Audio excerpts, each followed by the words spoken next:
Estamos mais em um Em Foco Podcast. Queria agradecer os internautas que estão enviando suas sugestões para entrevistarmos líderes aqui da região da Grande Florianópolis. Queria agradecer também os nossos patrocinadores, o Restaurante Empório, a Litoral Parafusos e Bases Excelência em Gestão e também a Construtora Moinho. Queria novamente agradecer os internautas que estão ali clicando no nosso Em Foco Podcast e passando nas suas redes sociais as nossas entrevistas. Você que estiver interessado que a gente entreviste algum conhecido, alguma liderança aqui da Grande Florianópolis, é só mandar nas nossas redes sociais a sua sugestão. Essa semana nós vamos entrevistar um doutor, literalmente um doutor, o secretário de Educação aqui de Biguaçu, Oscar Silva Neto. Ele é doutor em Educação Científica e Tecnológica pela Universidade Federal de Santa Catarina, UFSC. Se formou doutor em 2021, com estágio realizado na modalidade sanduíche, que eu já vou perguntar para ele que modalidade é essa, na qualidade de Boursier d'Excellence na Faculté de Psicologie et Sciences de l'Éducation da Université de Genève. Eu já estudei um pouquinho de francês, mas faz muito tempo que eu não falo francês. Em Genebra, na Suíça. Possui graduação e licenciatura plena em matemática pela Universidade Federal de Santa Catarina, UFSC, em 2006. Especialização em gestão educacional em metodologia de ensino interdisciplinar pela Faculdade Dom Bosco de Ubiratã, em 2007. Mestrado em ensino de matemática pelo Programa de Pós-Graduação em Ensino de Matemática da Universidade Federal do Rio Grande do Sul, em 2015. Atualmente, ele exerce o cargo de secretário municipal de educação do município de Biguaçu. Foi candidato nas eleições para vereador aqui no município de Biguaçu e obteve 429 votos. O currículo dele dispensa mais apresentação. Estou aqui com o Oscar, é um grande prazer, já conheço há muito tempo, manezinho aqui da cidade de Biguaçu. Oscar, vamos conversar um pouquinho sobre esse teu currículo, né? Um doutor, porque geralmente as pessoas falam doutor, falam com médico, doutor, vai no dentista, doutor, falam com advogado, doutor. Mas hoje, para ser doutor, tem que ter um doutorado. Exatamente. Você realmente é um doutor, você tem um doutorado. Mas fala um pouquinho como é que começou essa paixão pela matemática, né? E ser doutor, e sua experiência aqui na Europa, estudando, trabalhando. E 13 anos você também trabalhou, já vai completar 13 anos que você trabalhou na IFSC, né, no Instituto Federal de Santa Catarina, como professor de matemática. Fala um pouquinho sobre o seu currículo e como é que começou tudo isso. É um prazer recebê-lo aqui no nosso Em Foco Podcast. Eu agradeço, Décio, e toda a equipe do Em Foco Podcast pelo convite. Como é bacana a gente valorizar as pessoas da nossa terra, da nossa cidade. E tu és uma pessoa que eu sempre admirei muito, né? Sempre te admiro já desde criança, que conheço a ti, teu irmão, tua mãe. Então é um prazer de fato muito grande estar aqui contigo, Décio, hoje. Bom, eu sou estudante de escola pública, né? Eu sou filho da escola José Brasilício. E eu te confesso, e as professoras que hoje ainda estão aqui conosco, né? Dona Denise Farias, Dona Zita Rodrigues Hoffmann, o Maércio Cabral, toda essa galera esteve comigo na época do JB. Na época, minha professora de matemática era a Dona Luzia, hoje ainda mora aqui nos prédios aqui da Rua São José, encontro com ela quase todos os dias. E hoje, ao encontrar com ela, eu vou fazer 40 anos ano que vem, né? Ela se recorda ainda do tempo de quando eu fui seu aluno no ensino fundamental, e faz menção à minha aptidão para matemática, digamos assim. Quando eu fui para o ensino médio, Décio, eu fui estudar no Colégio Cenecista, lá em Antônio Carlos, e uma escola que foi, de fato, um referencial, acho que na minha vida escolar. Eu sempre fui um aluno muito dedicado, é bem verdade, mas eu tive uma professora lá que virou, acho que, assim, uma das minhas inspirações, é a professora Rosemary Schmidt, mora ali em Santa Catarina. foi vice-diretora do Colégio Altamiro Guimarães muitos anos. E a dona Rosemary foi a pessoa na qual eu me inspirei para poder dizer, preciso prestar vestibular e acho que vou para a área das exatas, porque de fato eu tinha aquela certa aptidão. Eu me lembro, Décio, eu fui membro do Grupo Arcos 20 anos, né? No ano do meu vestibular, nós tivemos a primeira viagem aos Açores, em Portugal. E eu fiquei naquela situação, poxa, vou perder uns dias de aula, é ano de vestibular, mas enfim, fiz o vestibular, fui aprovado, no ano seguinte entrei na Universidade Federal de Santa Catarina, e lá fiquei, e com 21 anos terminei o curso e me formei professor de matemática. Caí nas escolas públicas aí da região, como professora CT, fiz o concurso depois para a Prefeitura de Biguaçu e da Prefeitura de São José, fui professor efetivo durante alguns anos nas duas prefeituras. Nesse meio tempo fiz uma especialização, mas eu te confesso que foi um grande aprendizado a educação básica, só que eu almejava outros voos, Décio. Eu sempre quis muito poder lecionar no nível superior, trabalhar nos cursos de licenciatura ou de engenharia, e aí um belo dia eu abri aí a página de um buscador de concursos, tinha lá um concurso do Instituto Federal de Santa Catarina, uma vaga para o campus Araranguá. Sempre foi um curso muito disputado, o IFSC por ser federal, né? Há um quadro, um plano de salários muito bem representado, enfim, né? Diferente dos municípios, e me dediquei e conquistei o primeiro lugar naquele concurso geral. Primeiro lugar, Oscar? Fui o primeiro colocado. Bacana. Eu não era mestre na época ainda, então eu de fato tive a prova escrita, me garantiu já a primeira colocação, mas a prova, lá nós fazemos uma prova didática, e é a exposição de uma aula. Nessa exposição eu também ganho nota máxima, e isso faz com que a minha nota final fique a da primeira colocação. Isso foi em 2010, em 2011 logo fui chamado, porque era o primeiro da lista, né? E fui então para Araranguá assumir as aulas lá, no campus que estava ainda em implantação. Nesse meio tempo, eu caí no nível superior. Lá nós tínhamos uma licenciatura em física, e eu era o professor dos cálculos, né, da gurizada. Então, cálculo 1, cálculo 2, cálculo 3, geometria analítica, álgebra. Então, eu lidava com essa parte mais matemática de fato.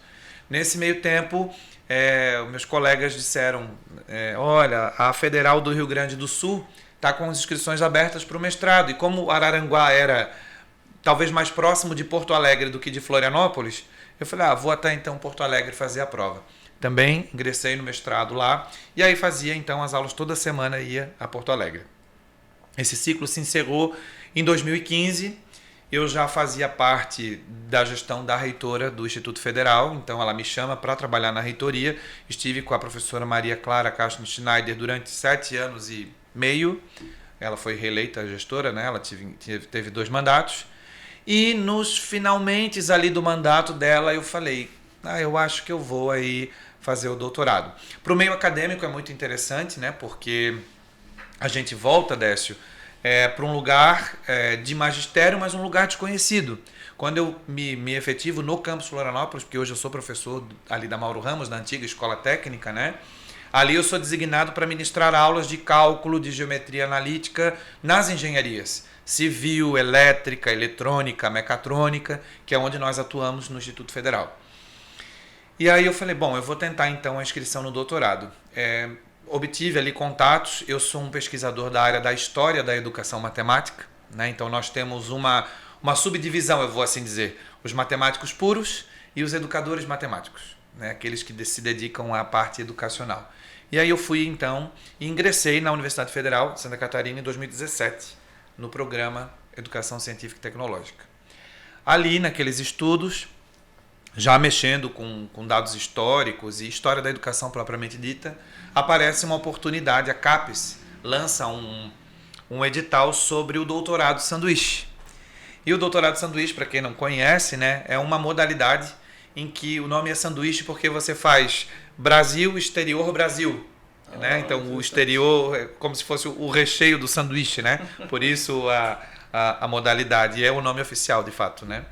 E é um momento em que você faz um estágio doutoral numa universidade da sua escolha, e aí depois você retorna e conclui o curso no Brasil. Neste momento eu pertencia, ainda faço parte, de um grupo que chama GEMAT, Grupo da História da Educação Matemática. é um grupo de nível nacional, e o nosso coordenador, presidente geral, chama Wagner Rodrigues Valente. E o professor Wagner faz um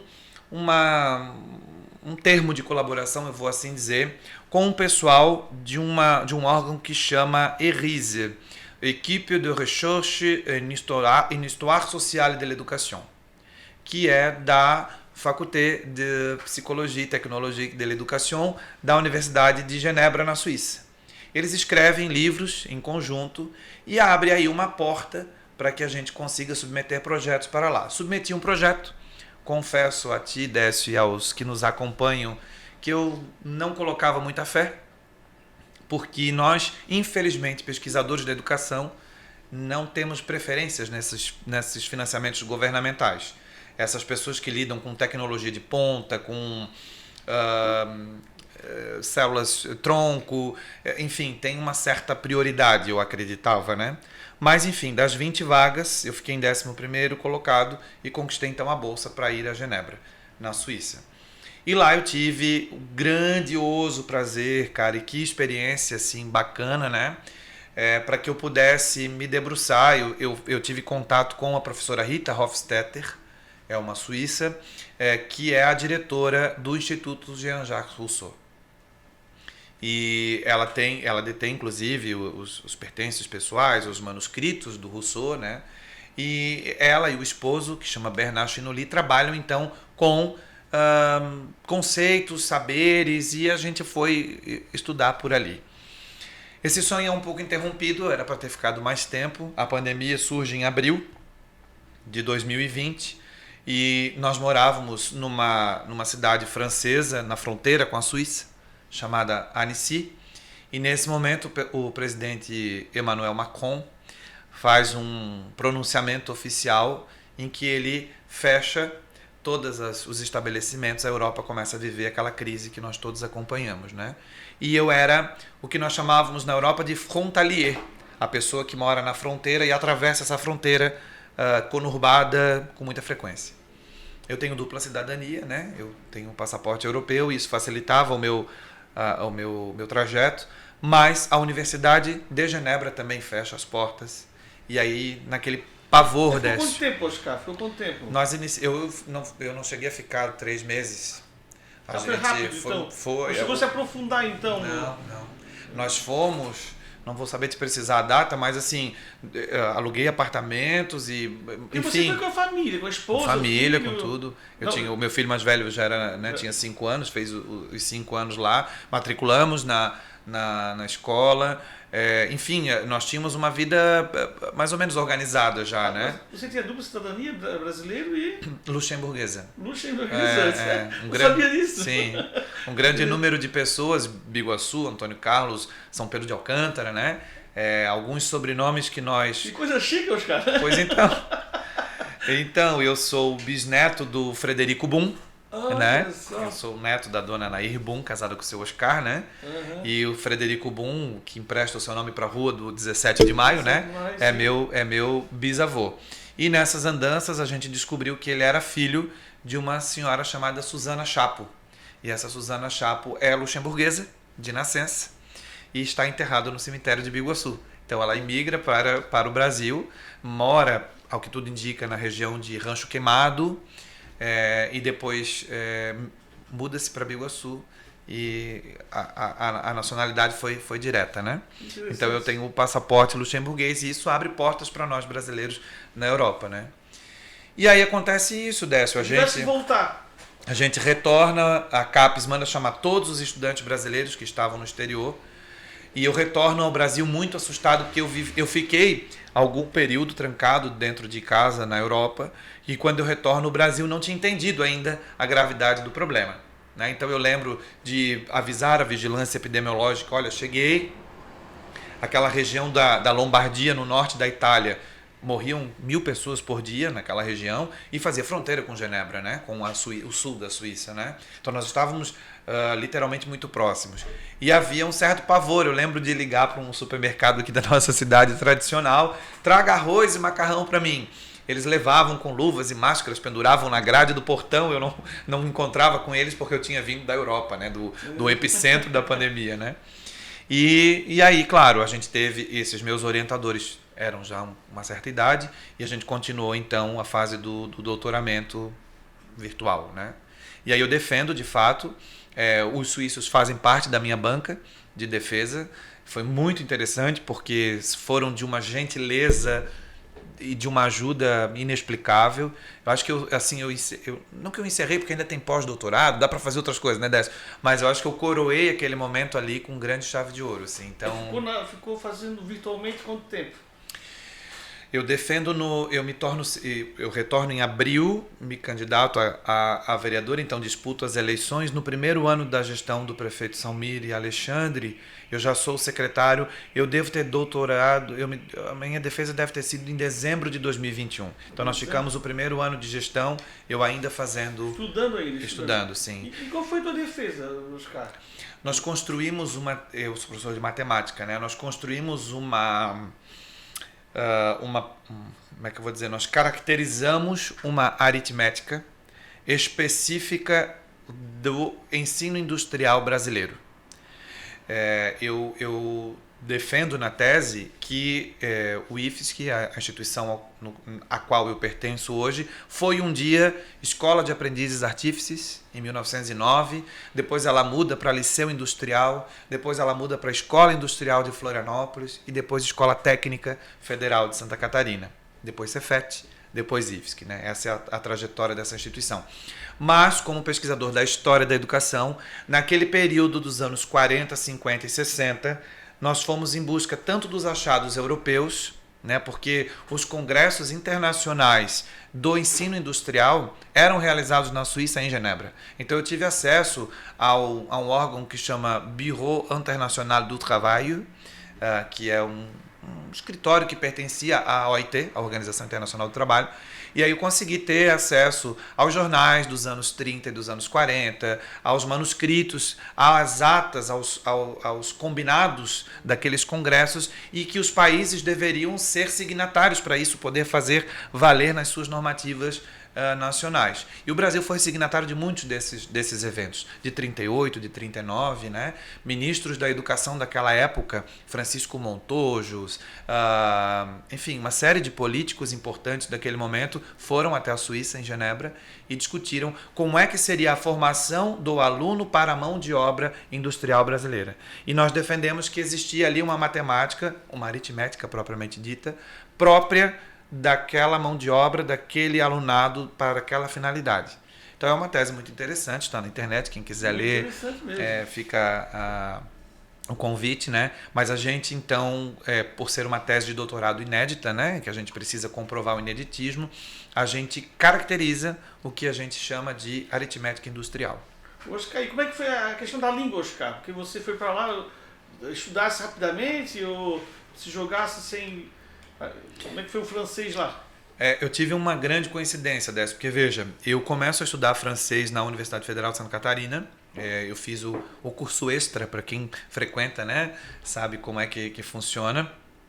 Primeiro porque a didática da matemática, o que a gente chama de le didactique de le mathématique, ela é essencialmente francesa, né? Então, vários pensadores da educação matemática são, de fato, de origem francesa. Os textos aos quais eu me debruçava eram em francês. Então, eu tinha um certo apreço pela língua, então me matriculo primeiramente para esse tipo de situação. No tropeçar do caminho, eu descubro a nacionalidade luxemburguesa e, para minha surpresa, Luxemburgo é um pequeno país, né, na Europa, muito desenvolvido, inclusive, que há 3 línguas oficiais: francês, alemão e luxemburguês. Então, o francês, quando eu vou a Luxemburgo para poder assinar os papéis e a recuperação da cidadania, as pessoas falam em francês na rua, né? Então, foi muito tranquilo para mim já, porque eu estudei francês 3 anos e meio, né? E aí, claro, para poder conquistar a vaga na Universidade de Genebra, se exige em países francófonos o atestado da Aliança Francesa, e a CAPES determina, né, nos 6 níveis, A1, A2, B1, B2, C1 e C2, essa grade, né, essa classificação, que você tem a proficiência do nível B2. Então você faz o que a gente chama o TCF, né, o Teste de Connaissance du Français, e você precisa classificar B2 para poder submeter à universidade. Daí fiz a prova da Aliança Francesa e aí... Então, assim, é uma coincidência que acabou dando certo. Oscar, apesar de você ter ficado pouco tempo, tem alguma situação pitoresca que aconteceu contigo, com a sua família, quando você estava lá, e que não está acostumado a ver no Brasil? Uma série de situações. Primeiro que era importante primeiro, assim, a difícil adaptação do meu filho, né, que não queria ir para a escola em hipótese alguma, não falava, e eu acho que eu acabei causando um trauma no menino, porque hoje eu tenho, né, playlist francesa, GPS de celular e carro em francês, porque eu gosto muito ainda, né? Uhum. Uma das cantoras, inclusive, eu fui ao show dela em São Paulo em abril, chama Zaz. É uma cantora popular francesa muito famosa e a gente continuou ouvindo, mas ele teve uma resistência, ele de fato não quis. A minha esposa também tem certa dificuldade com a língua francesa, né? Então, assim, ficou uma dependência, preciso de água. Tá, mas é só ir aqui no supermercado comprar água. Mas eu não sei falar água, não sei dar o dinheiro, como é que é o troco, como é que eu digo, sabe, esse tipo de coisa, né? Então, ficou uma certa dependência, né? Sim. Mas, sim, eu não falo fluentemente, né, Décio? E aí, às vezes, eu tenho a impressão, quando nós nos deparamos com aqueles americanos que falam carro é bonita, né, ou mesa está, né? Uhum. Ele confunde, certamente devo ter passado por situações como essa, né? Lembro bem de uma delas que foi o dia 8 de março, eu estava lá e eu entrei numa floricultura porque eu queria comprar uma flor para minha esposa, porque era o Dia Internacional da Mulher. Sim. E eu dizia, como é que eu vou dizer para essa mulher que eu quero uma flor, que no Brasil a gente comemora, né, o dia tal, e gastei uns 20 minutos ali. Ela disse, Senhor, é o Dia Internacional, aqui também o senhor não se preocupe, né? Então, assim, tem esses bolas fora de estrangeiro que não domina totalmente a língua, né? Um pavor de me portar numa turma de universidade apresentando trabalhos em francês. Isso foi o nervosismo, Décio, né? Aquela coisa, certamente trocando artigos, falando palavras, acentos, né? Enfim, diferentes, assim, né? E franceses, né, Décio? Porque, veja, a Suíça fala francês, Genebra, e a cidade na qual nós morávamos também falava francês. No entanto, um era suíço, o outro era francês. E veja, os números, por exemplo, há pronúncias diferentes. Quando você fala, não sei se tu te lembras das tuas aulas de francês, né? Mas quando você fala 70, é uma combinação de 60 mais 10. Sim, né? Então você fala 70, para falar 70. 60, 10. Faz muito tempo que eu estudei. Quando você fala 80, você fala 80. 4 vezes 20. 4 vezes 20, né? Isso no francês, vou dizer mais moderno. No francês mais rebuscado, você fala 70. Octonte. Isso a Suíça fala desse jeito. Então, quando eu ia no Subway, eu tinha que me lembrar 6,85 € ou 6 francos e 85 centavos. Uma eu ia falar 95, a outra eu ia falar octonte. Então, tinha essas confusões da língua, né? Agora, é uma experiência, Décio. Ficamos com portas abertas, obviamente. Então, há um desejo futuro, sim, de retornar à Suíça, de fazer o pós-doutoramento, né, de mergulhar naqueles documentos do Rousseau que estão lá de posse e à disposição da gente, né, para que, enfim, conhecimento sempre é conhecimento. Espetáculo. Né? Oscar, e você estava na Europa, devido à pandemia você retornou ao Brasil e logo depois você se lançou candidato a vereador aqui na cidade de Biguaçu, nunca tinha sido candidato e você teve uma expressiva votação, né, na época 429 votos. Exato. E hoje, depois, com a sua votação, se credenciou, não pela votação, mas até pela sua especialização, pelo seu doutorado, né? As suas experiências, né, na área educacional. Hoje é secretário municipal de educação aqui do município. Exato. E como é que foi essa candidatura? Qual a suplência que você está no MDB? Primeiro suplente é o Davi. Isso, o segundo suplente. Você é o segundo suplente. E como é essa sua experiência, doutorado, todo o teu estudo, como é que você está usando todo esse teu estudo para ser secretário? Você está usando muita prática que você teve nos seus estudos para poder ser um secretário diferenciado, Oscar? Décio, eu acho que eu sempre estive ligado ao MDB e eu tenho grande apreço pelo meu partido. Eu sei das ressalvas que no âmbito nacional essa sigla carrega, como é que eu vou dizer, inclusive não vou dizer malefícios, mas das mazelas, né, que essa sigla leva pelos seus representantes durante por todo o território nacional. Mas eu entendo e, ideologicamente falando, eu me posiciono, eu acredito e eu aceito quem pensa diferente, que o MDB em Biguaçu, ele se posiciona como um partido de centro-esquerda, talvez, a depender do que temos ali. Eu digo isso porque eu entendo, e claro, militante da educação que sou e das políticas públicas, eu entendo que havia na nossa cidade, e eu não quero aqui fazer críticas a pessoas, tá? Quero deixar isso bem claro, mas uma educação subjugada, eu vou assim dizer, né? Veja que eu fui ao Instituto Federal, ali os horizontes se abrem, então as políticas de incentivo, de formação continuada dos profissionais da educação, salariais inclusive, enfim, tudo isso me tornou um professor diferente, obviamente, né? A vivência no exterior me fez abrir os olhos para dizer assim, por que Biguaçu não tem determinadas coisas?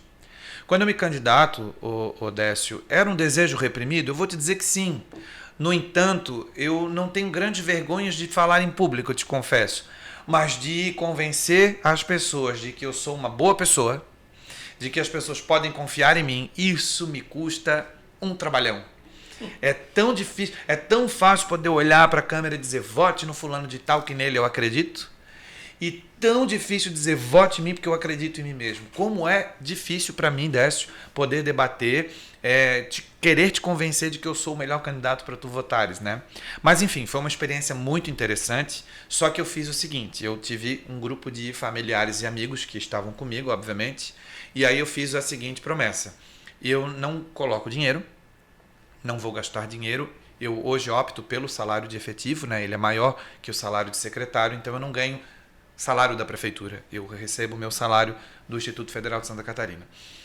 Mas, nesse momento, eu quis ser o mais transparente e honesto com as pessoas possível, né?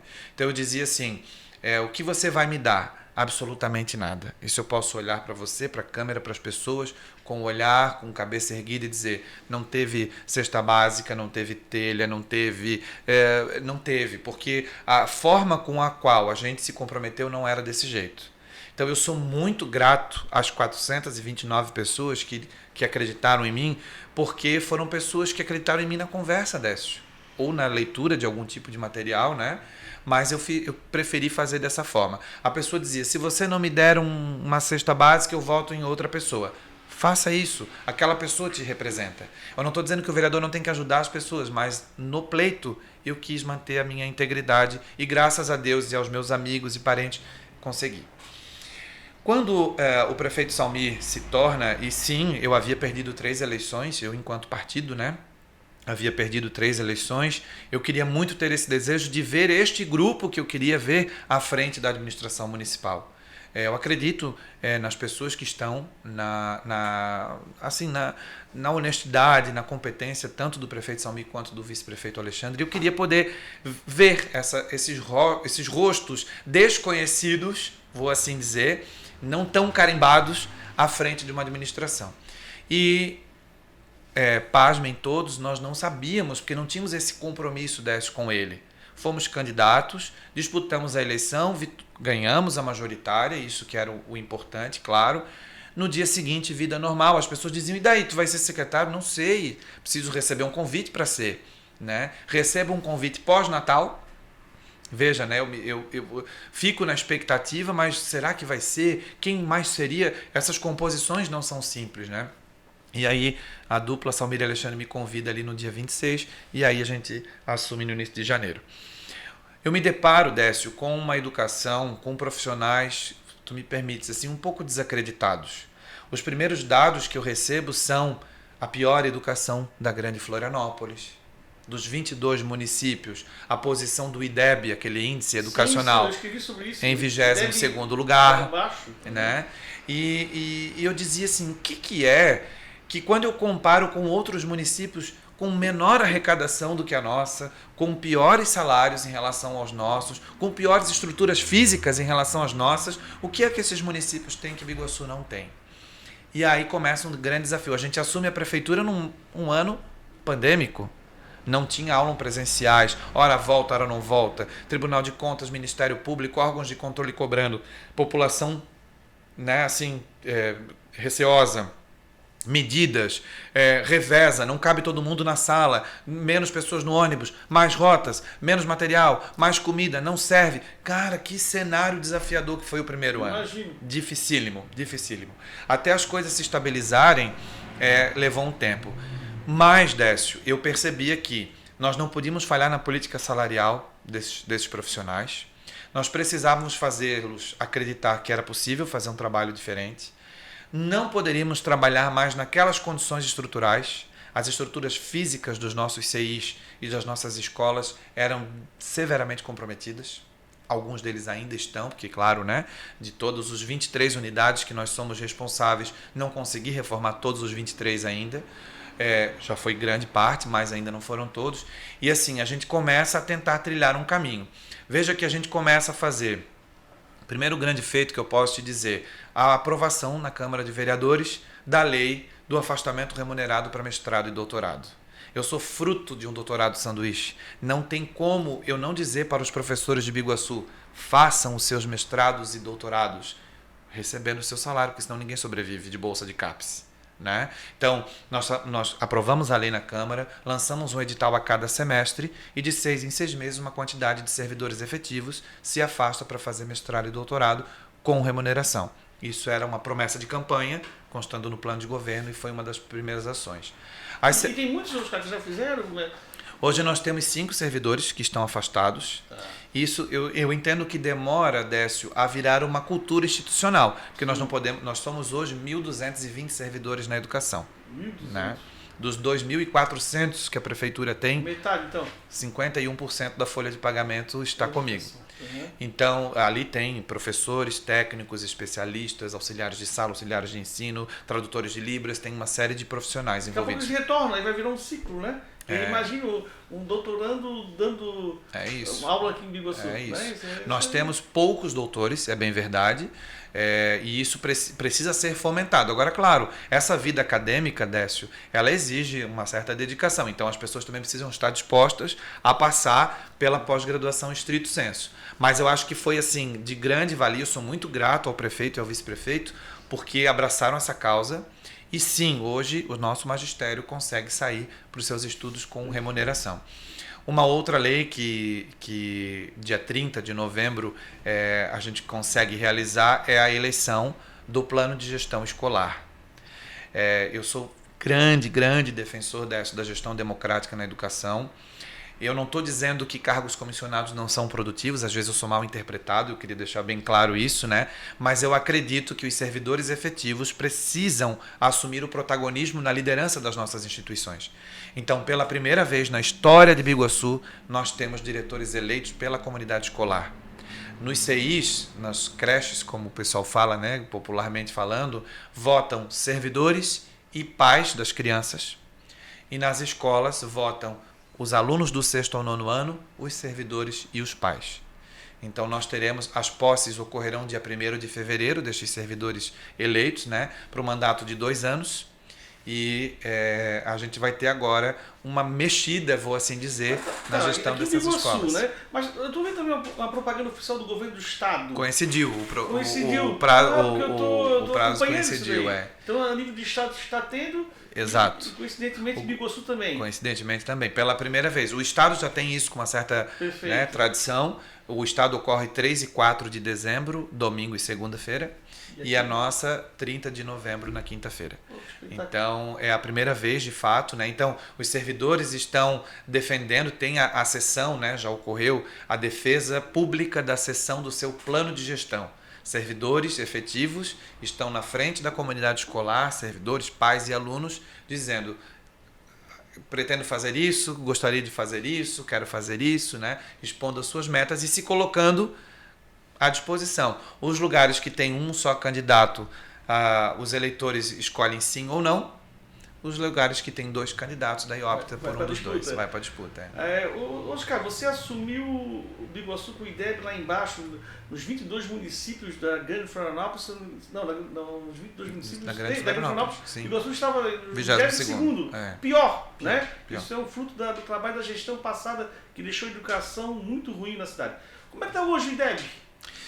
A gente aplicou a prova agora, né? As provas foram aplicadas final de outubro, início de novembro, e nós só vamos conseguir saber o resultado em junho do ano que vem. Só em junho. Então, as expectativas, e aí eu queria que todos os internautas ficassem na torcida, né? Para que o nosso IDEB conseguisse mudar. Porque veja, Décio, a política salarial, e mais uma vez eu preciso agradecer ao prefeito Salmir e ao vice-prefeito Alexandre, as reivindicações do magistério têm sido atendidas, muitas delas, claro que nem todas, né, na sua totalidade, mas assim, garantia do piso do magistério, né, o pagamento da regência de classe, isso faz com que autoestima, sim.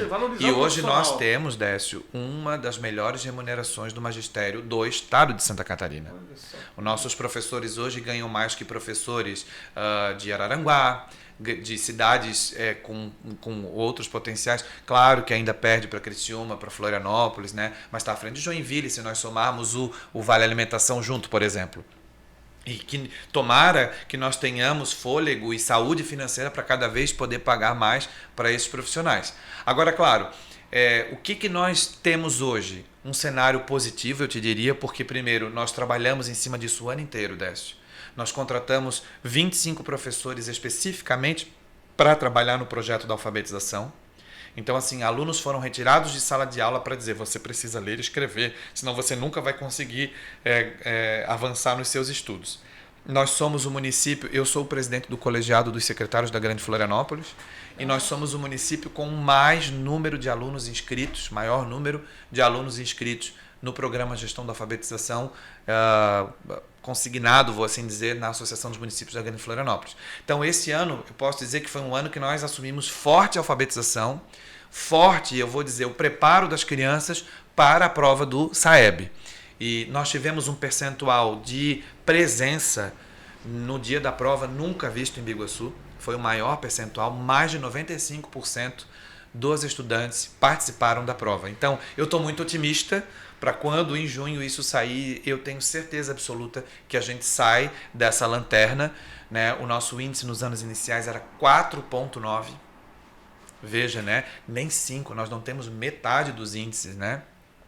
Em detrimento de, por exemplo, Sobral, que é uma cidade cearense muito famosa, né? No seu IDEB, 9,1.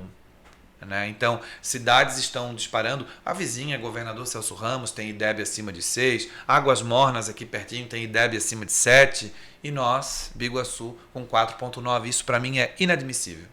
Então, claro, muito trabalho para fazer, Décio. Né? A gente tenta, entramos com a política de, primeiramente, climatizar todas as salas de aula. Climatizamos todas as salas de aula, colocamos aparelhos de ar-condicionado, fomos para os refeitórios, fomos para as cozinhas. As merendeiras diziam para mim: secretário, muito calor aqui dentro. Nós usamos touca, roupa, preparos, fogão ligados, né? Climatizamos as cozinhas para dar um conforto melhor para elas.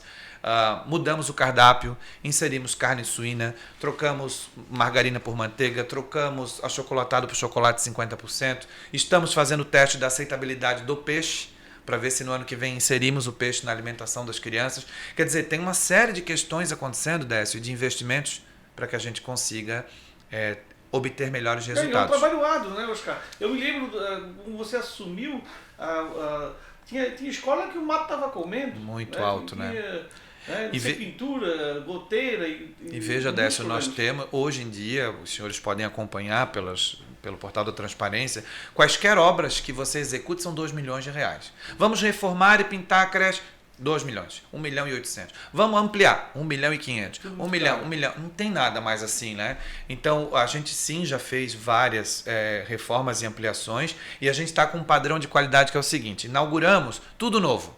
Compra mobília nova, carteira, quadro novo, pincel atômico novo, banheiro novo, luz nova, tudo novo para dar aquele conforto, né? Esse ano a gente inaugurou a nova sede do CI Recanto Feliz no bairro Fundos, bem em frente à madeireira do Seu Dico. um espaço que para mim ficou lindíssimo em Mas parceria. ali já existia uma creche, né? E tivemos que demolir tudo, porque ela estava muito, né? Ela ficou no terreno. Nova. Ali tivemos uma parceria com a construtora Moinho, né? O Max e a equipe dele foram assim fantásticos também conosco. Mas ali botamos em pé, mobiliamos tudo novinho, assim como fizemos no Roldão, assim como fizemos no Dona Lili, lá em Tijuquinhas, porque a gente entende que assim, tudo muito bom, com espaços acessíveis, né? Essas questões urgem, né, Décio? Os nossos prédios muito antigos não têm acessibilidade, não tem sequer fossa, Décio. Nós temos creches que funcionam há 30 anos, não tem fossa, nem sumidouro. E aí, claro, quando você para fazer esse tipo de obra, você faz um investimento sim pesado. Agora nós estamos com uma obra em andamento que é a reforma e a ampliação do CI São Tomás de Aquino, lá em Santa Catarina, do ladinho do campo do Amesc, uma obra de 1.300.000. Estamos com a reforma e ampliação também da Escola Donato no Prado, uma escola, e ali está um desespero grande, porque ali tem rocha que vai ter que dinamitar, que ali é uma obra delicada, né? E também R$1,5 milhão. Estamos ali da metade para o fim da obra já. Vamos iniciar a reforma do CI Lindóia, Maria Souza de Faria, lá na Praia João Rosa, uma obra de R$2 milhões, Décio. Então, assim, veja, nós estamos, o Lindóia, que era o antigo Heloísa Prazeres, né? A escola estadual. Da praia, né? Tá lá daquele jeito, alagando quando chove, as crianças passando por cima de banco para ir ao refeitório, aquelas janelas super altas, não é adequado aquele espaço para a educação infantil. E aí, claro, a gente tem normas sanitárias para cumprir, quantidade de banheiros. Não sei se todos os internautas sabem, mas na educação infantil, a cada 6 crianças é preciso ter um sanitário. Veja que numa creche que tem 60 crianças, é preciso ter 10 sanitários simultâneos. Isso é um volume muito expressivo pelo Decreto Federal de 1988. E isso precisa ser adequado, senão você não ganha um alvará sanitário, né? Então, há uma luta constante de melhoria dos prédios públicos, sim. Nós já reformamos o Dona Virgínia no Prado, nós inauguramos a creche da Saudade, né, que denominamos Jandira Faria de Amorim, a mãe do Carlinho, da Salete, né? A gente homenageou a Dona Jandira com o nome da creche. Tá lá também uma obra de mais de 1 milhão. Nova, né? Totalmente nova, Foi inaugurado em maio do ano passado, essa. E eu me lembro uma promessa de campanha do prefeito Salmin no Saveiro. O Saveiro, a obra do Saveiro é uma obra, ela dá uma dor de cabeça porque a antiga gestão ela fez uma permuta de um terreno ali na rua, né? Enfim, uma área nobre, até grande, inclusive. Essa obra ela é um terreno que já está de posse do município, no entanto, no registro de imóveis ela não está adequada, a matrícula dela não foi atualizada no sentido das arestas. Ou seja, quando você pega a matrícula, você vê que ela é um terreno de 72 metros de frente por 150 de comprimento.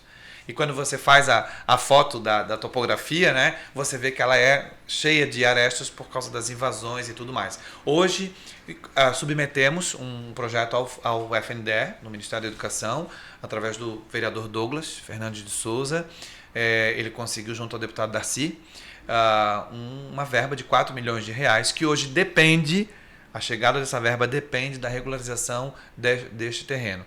O cartório de registro de imóveis está envolvido, a Procuradoria-Geral também. Nós não temos ainda a citação de todos os confrontantes ali naquela área de invasão, não é muito fácil.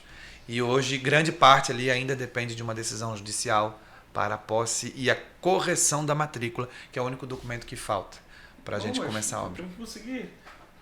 Já conseguimos quase todos. Se você ver o desenho, você vai entender o que eu estou dizendo. Há uma série de recortes e cada recorte desse há um confrontante. Entendi. Muitos deles a citação foi fácil, outras por edital não resolveu e teve-se que acionar o Poder Judiciário para tentar de uma vez por todas solucionar o problema. Oscar, e algum projeto futuro da Secretaria de Educação? Para as construções? Mas o que você pretende fazer mais? A primeira, eu acho que a obra, agora começando a obra do Lindóia, Décio, a gente precisa cuidar do CI Lar Feliz. É um CI lá na rua Ismar Pedro Bens, no Bom Viver. Este CI ele está pedindo socorro, né? Então nós precisamos de fato focar nesta obra, mas nós ainda temos um problema. Nós temos uma creche aqui no centro de Biguaçu, CI Algodão Doce, que funciona na casa alugada da Inês, Maria Silvestre, né? Todo mundo sabe que já está ali há muito tempo, né? E eu acho que agora o nosso próximo desafio, e eu sei que a gente está bem próximo de conseguir, é o terreno e a construção da sede própria do CI Algodão Doce. Nós temos um desafio de construir uma nova sede da APAI também. Nós já temos um terreno lá perto ao lado do SESC, comunidade, lá do lado da UPA. Já fizemos a licitação desde o ano passado. Estamos esperando a liberação do governo do estado de um recurso que foi publicado em Diário Oficial, né? E não conseguimos iniciar a obra ainda. Temos um recurso também aprovado pelo governo do estado para a construção de uma nova escola de ensino fundamental, um recurso de 3 milhões de reais, o da APAI 5 milhões de reais.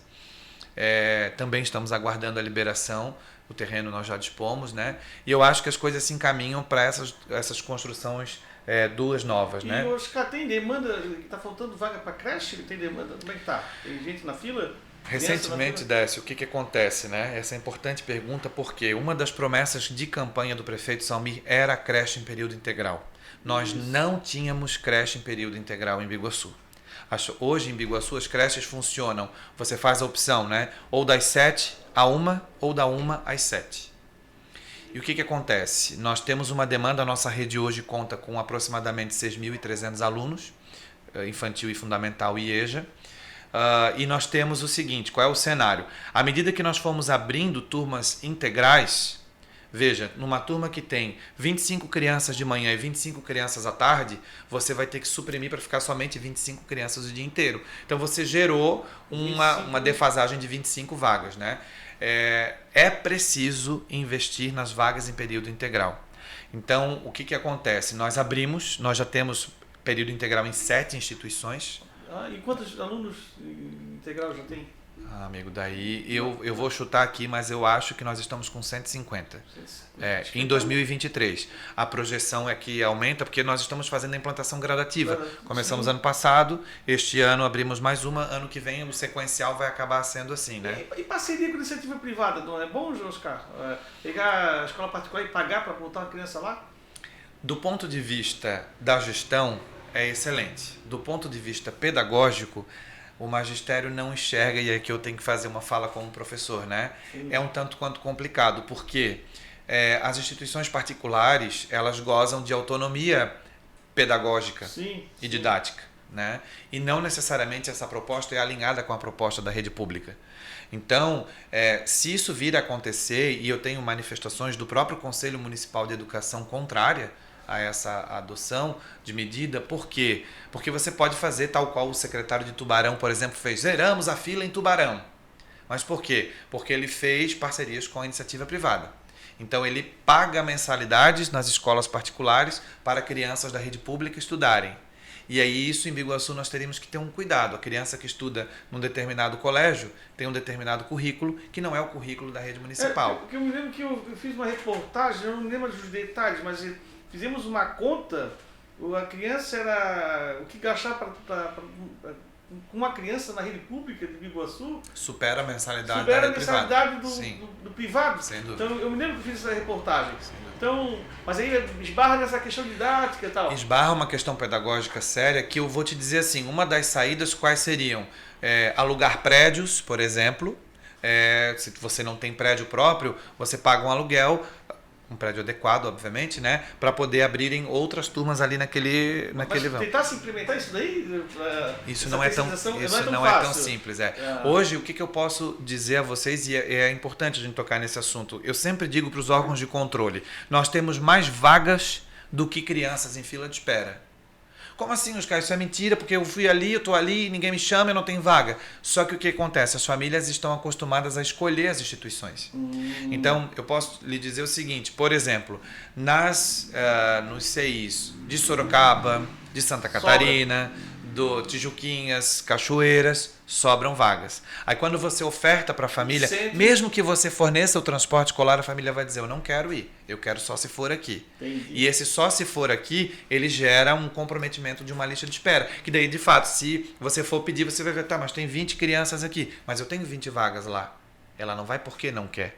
Né? Então, tem isso. Né? Biguaçu, por um certo período, não respeitou o famoso zoneamento, que você deve estudar na escola mais próxima da sua residência. E as pessoas estavam acostumadas. Aquela creche é boa, então eu quero que meu filho estude lá, né? Mas não está na sua área, digamos assim. Nós implantamos o zoneamento. Hoje a gente tem quase 100% das crianças estudando dentro da sua área. Então, mais ou menos 150 integral. Integral. Uma promessa de campanha que está sendo realizada. Que está sendo realizada. Porque a pessoa trabalhando, deixar meio período, o trabalho geralmente é 2 períodos, né? De qualquer pessoa que trabalha. É uma política complicado, desafiadora, Décio, porque no primeiro momento você vai pensar assim, tá, se eu tenho 3.000 crianças em período parcial, se as 3.000 crianças forem em período integral, então eu tenho que ter o dobro de sala de aula, né? E eu acho que é o maior, eu diria, desafio do gestor educacional hoje é a política em tempo integral. O governo federal lançou este ano a lei da política, né? E o incentivo, inclusive financeiro, nós aderimos a essa política e tão logo essas diretrizes comecem a fazer, a gente começa a construção de novas... O secretário Oscar, na semana passada eu entrevistei o deputado estadual Fabiano da Luz, do PT. Então ele está engajado em trazer o IFSC para Biguaçu. E eu soube que recentemente teve até uma reunião na Prefeitura Municipal de Biguaçu, ao qual você participou. Como é que está isso daí? Tem a possibilidade do IFSC vir para Biguaçu? Décio, eu sou obrigado a te dizer que eu sou um dos grandes entusiastas, né? É a minha instituição. E eu defendo tanto, eu coloco tanto crédito na instituição do Instituto Federal de Santa Catarina que eu faço questão de mover céus e terras para poder contribuir com essa vinda. Agora, sim, eles estiveram, ele e um grupo do Partido dos Trabalhadores, apresentando a ideia, né, ao prefeito Salmi, solicitando apoio a nível de comarca, inclusive, né, para que nós uníssemos forças para trazer para cá.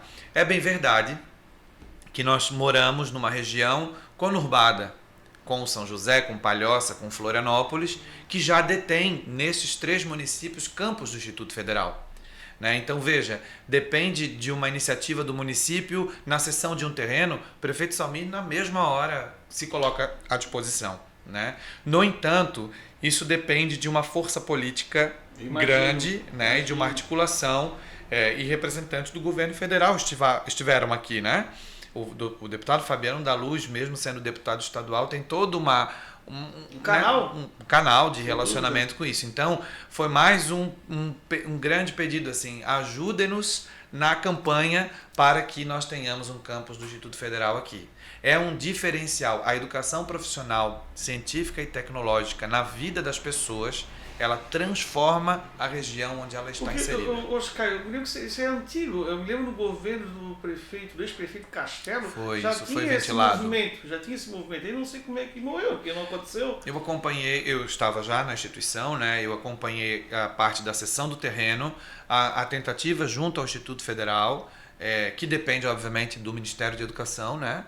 Naquele momento não se concretizou. Há uma disputa. Todos os prefeitos gostariam de ter um campus desse, né? Há uma disputa, sim, política, talvez até mais política do que técnica, eu vou assim dizer, mas naquele momento não foi contemplado e aí o terreno, inclusive, foi devolvido ao município. Não pertence mais à União. Perfeito. Oscar, como é que vai ser ano que vem? Né? Você, pelo que eu estou sabendo, a gente vê nas fofocas aí, na política aqui de Biguaçu, você é pré-candidato a vereador ano que vem. Como é que está isso? Já está trabalhando? Como é que está? Esse é um grande objetivo ou vai continuar, vai voltar no doutorado, pós-doutorado? Como é que está? Hoje, Décio, eu acho que, assim, isso tudo é muito incerto, né? Mas eu não posso negar aqui que eu, de fato, tenho a vontade e acho que os meus pares, colegas partidários, enfim, esperam sim pela candidatura, né? Eu acho que eu, assim, inicio 2024 otimista com a entrega do kit escolar de novo, porque foi a marca do nosso governo de novo, né? Todo início de ano consegui entregar o kit de material. É um baita de um kit, porque eu vi, muito, muito legal. Hoje a gente está trabalhando nesse foco, né, para poder chegar lá.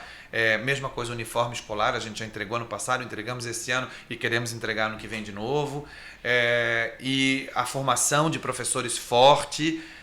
Sim, o tema de trabalho este ano foram os 275 anos da presença açoriana em Biguaçu, né? Eu tenho um pezinho ali, né, na cultura açoriana, enfim, mas ano que vem nós já batemos o martelo, o tema de trabalho será africanidades, né? Nós vamos trabalhar com as questões da Lei 10.639, com enfoque antirracista e educação étnico-racial.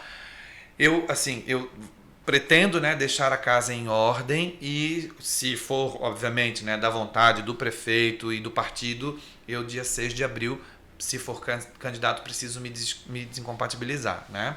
Se não for da vontade política e acharem que eu preciso continuar à frente da secretaria, o farei com muito gosto também. Tenho um apreço, tenho uma força, Décio, de provar para as pessoas que a nossa educação não é essa que os índices mostram. Não é. Estou otimista com o resultado, sim, de junho, julho, que é onde deve sair o IDEB, né? Sim, para comprovar a minha teoria, eu vou assim dizer, de que Biguaçu, sim, tem excelentes profissionais e uma excelente educação. Ela só não estava conseguindo ser mostrada, vou assim dizer.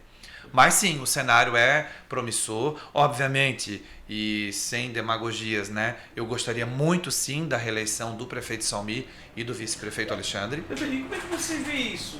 O Salmi já é pré-candidato a prefeito, né? Junto com o Alexandre de vice. E recentemente um MDBista de Biguaçu histórico, que é o Tuta, 30 anos militante num partido aqui na cidade, saiu e foi para o PSD. Né? Ele quer ser candidato a prefeito por esse partido. Isso não racha o PMDB para a eleição do ano que vem? Como é que você vê isso, Oscar? Eu te confesso, Décio, que eu fico com muita tristeza porque o ex-prefeito Tuta foi uma das pessoas que me deu as primeiras oportunidades na vida pública, quando eu ainda tinha 15, 16 anos de idade. E eu me torno filiado e presidente da juventude do MDB justamente na época que o prefeito Tuta estava no seu mandato, né? É uma liderança política importante da cidade, obviamente, teve todas as suas contribuições, mas a decisão, e eu vou dizer assim, única e exclusiva dele, porque isso não veio nas discussões com o partido, né? Eu sou da executiva do partido há muito tempo e não me lembro de participar de discussões políticas sobre isso, né?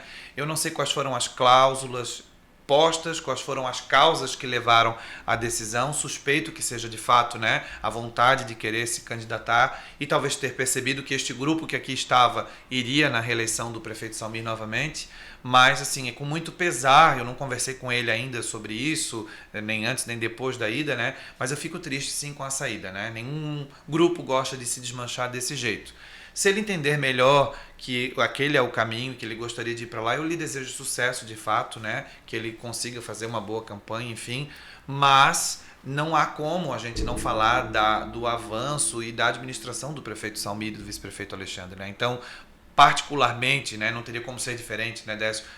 Eu torço sim e milito para que haja uma continuidade do governo, que sim, teve vários avanços em várias áreas da nossa cidade. E certamente, né, o grupo e as pessoas que, enfim, né, trabalhavam com o ex-prefeito Tuta e que queiram... todo mundo é livre, eu sou dessa forma, né? Todo mundo é livre, todo mundo pode fazer aquilo que achar. Ninguém gosta de dividir, mas se está nesse ponto em que não é possível uma conciliação, eu não desejo mal a ninguém, não. Desejo sucesso a todos, obviamente, que eu gostaria muito, de novo, né, da eleição do prefeito Salmi. Perfeito. Oscar, estamos no finalzinho aqui do nosso Enfoque Podcast. Eu queria agradecer muito a sua presença aqui, ter aceitado o nosso convite. E você fica à vontade de fazer as considerações finais. Eu preciso muito agradecer, Décio, a tua pessoa, o Foco Podcast, né, o Enfoque Podcast, por valorizar as pessoas que aqui estão. Eu me sinto muito feliz, muito à vontade contigo e aqui com esta equipe, dizer que eu tento trabalhar sim para a administração pública ir à frente com probidade, com honestidade, e sim, o meu objetivo é tentar proporcionar aos meus colegas professores e trabalhadores da educação melhores dias e sim a todas as crianças envolvidas o seu pleno desenvolvimento com qualidade. Não é demagogia, não é merchan, não é jargão, é a luta por uma educação pública de qualidade, que é aquilo que eu acredito. Eu espero poder ter contribuído para a educação da nossa cidade, se assim quiserem que eu possa continuar à frente, seja no executivo, seja no legislativo, ou seja nas minhas aulas. O que eu quero é ver a educação da nossa cidade para frente. Muito obrigado a todos que nos acompanharam. Estou à disposição sempre. A nossa sede ainda está provisória em cima dali da Promofashion, né? No primeiro andar, até que o novo centro administrativo fique pronto, mas acredito que logo ficará também. Mas naquilo que a gente puder, estarei de braços abertos para receber os nossos concidadãos. Que bom, eu agradeço, quem agradece sou eu. Estamos aí no final de mais um Enfoque Podcast e eu sempre falo, toda entrevista que eu faço sempre são novidades. Sou amigo do Oscar, conheço ele há muito tempo aqui na cidade de Biguaçu e não sabia de tanto o currículo exemplar desse menino, que hoje é secretário municipal do município de educação aqui do município de Biguaçu. Fiquei muito feliz de saber que o prefeito Salmi colocou uma pessoa com experiência, uma pessoa que tem competência, que sabe o que está fazendo. Realmente, e eu tenho certeza, Oscar, que o IDEB ano que vem, julho vai ser muito melhor do IDEB que você pegou. Tomara. Quero agradecer mais uma vez aos internautas. Continue ali clicando, olhando no YouTube nossas entrevistas, no nosso Instagram. Jornais em Foco, é só entrar ali e você consegue ver todas as nossas entrevistas feitas nos últimos 3 meses no Enfoque Podcast. Quero agradecer também aos patrocinadores do programa, o Ibis, o Empório Restaurante, a Construtora Moinho, o Litoral Parafusos e Bases, que agora é nosso recente patrocinador. E estamos ativos aqui, ficamos liberados aqui para vocês trazerem as suas sugestões e semana que vem estamos de novo no Enfoque Podcast. Boa noite e até mais.